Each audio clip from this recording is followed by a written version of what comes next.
Okay, we're back, and I'm on the orientation. As I turned the rental car onto Murray Street in West Newton, a quiet suburb of Boston, I had a cup of coffee in one hand and a cellular phone between my ear and shoulder. I was talking to a TV producer about a piece we were doing. My eyes jumped from the digital clock. My return flight was just in a few hours, to the mailbox numbers on the tree-lined suburban street. The car radio was on, the all-news channel. This was how I operated. 5 things at once. Roll back the tape, I said to the producer. Let me hear that part again. Okay. He said, it's going to take a second. Suddenly, I was upon the house. I pushed the brake, spilling coffee in my lap. As the car stopped, I caught a glimpse of a large Japanese maple tree and 3 figures sitting near it in the driveway. A young man and a middle-aged woman flanking a small old man in a wheelchair. Maury. At the sight of my old professor, I froze. Hello? The producer said in my ear. Did I lose you? I had not seen him in 16 years. His hair was thinner, nearly white, and his face was gaunt, meaning like really bony looking.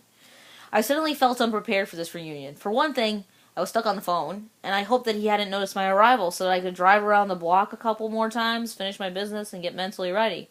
But Maury, this new, withered version of a man I had once known so well, was smiling at the car, hands folded in his lap, just waiting for me to emerge. Hey, the producer said again, are you there? For all the time we spent together, for all the kindness and patience Maury had shown me when I was young, I should have dropped the phone and jumped out of that car, ran and held him and gave him a huge kiss hello. Instead, I killed the engine and I sunk down off the seat as if I were looking for something. Yeah, I'm here, I whispered, and continued my conversation with the TV producer until we were finished.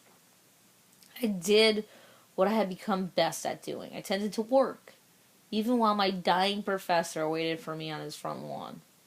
I'm not proud of this, but that's what I did. Now, 5 minutes later, Maury was hugging me, his thin hair rubbing against my cheek. I had told him I was searching for my keys. That's what's taking me so long in the car, and I squeezed him tighter, like as if I could crush my little lie. Although the spring sunshine was warm, he wore a windbreaker and his legs were covered by a blanket. He smelled faintly sour, the way people on medication smell. With his face pressed close to mine, I could hear his labored breathing in my ear. My old friend, he whispered, you've come back at last. He rocked against me, not letting go, his hands reaching up for my elbows as I bent over him. I was surprised at such affection after all these years. But then, in the stone walls I had built between my past and present, I had forgotten how close we actually were. I remembered graduation day, the briefcase, his tears at my departure, and I swallowed because I knew deep down that I was no longer the good, gift-bearing student he remembered. I only hoped that for the next few hours, I could maybe fool him. Inside the house, we sat at a walnut dining room table, near a window that looked out over the neighbor's house. Maury fussed with his wheelchair, trying to get comfortable. As was his custom, he just wanted to feed me, and I said, all right. One of the helpers, a stout Italian woman named Connie, cut bread and tomatoes, and brought containers of chicken salad, hummus, and tabbouleh. She also brought some pills. Maury looked at them, and he sighed. His eyes were more sunken than I can remember, and his cheekbones were more pronounced. This gave him a harsher, older look, until he smiled, of course, and the sagging cheeks gathered up like little curtains. Mitch, he said softly, you know I'm dying? I know. All right, then. Maury swallowed the pills, put down the paper cup, inhaled deeply, then let it out. Shall I tell you what it's like? What it's like to die? Yes, he said. Although I was unaware of it, our last class had just begun.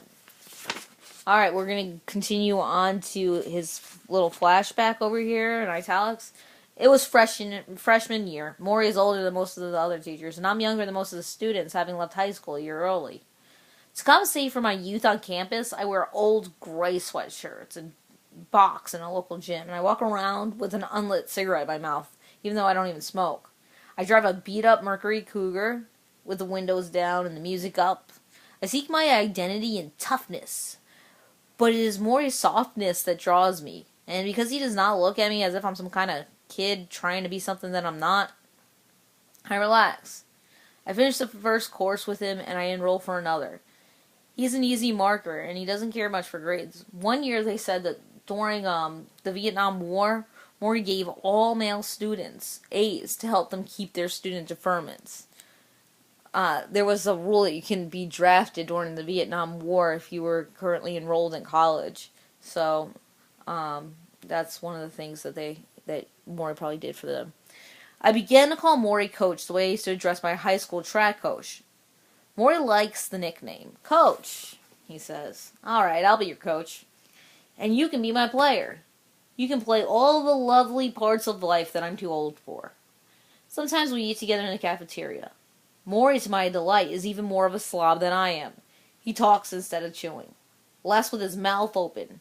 Delivers a passionate thought through a mouthful of egg salad.